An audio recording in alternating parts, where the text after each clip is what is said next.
DPD LDII Kota Banda Aceh kembali menggelar pengajian remaja bertajuk Asrama Liburan Generasi Penerus pada 27 hingga 30 Juni 2024 di Masjid Al-Mukmin, Lamgugop, Kota Banda Aceh.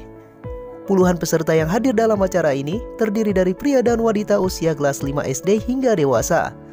Dewan Pembina DPD LDII Kota Banda Aceh, Misroni, mengatakan kegiatan tersebut sangat positif dan bermanfaat untuk membentuk karakter generasi LDII.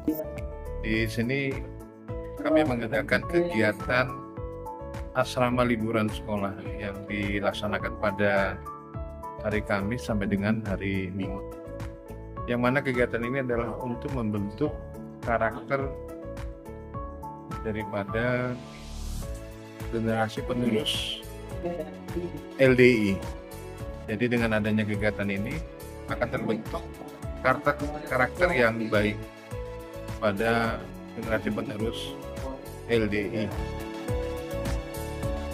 Misroni menambahkan, di saat para pelajar seusianya menikmati masa liburan sekolah, remaja LDII justru memperdalam ilmu agama sebagai bekal untuk kehidupannya kelak. LDII Kota Banda Aceh terus berkomitmen menanamkan 29 karakter luhur kepada generasi muda dengan harapan agar terwujud generasi emas di tahun 2045 serta terbangun generasi profesional religius.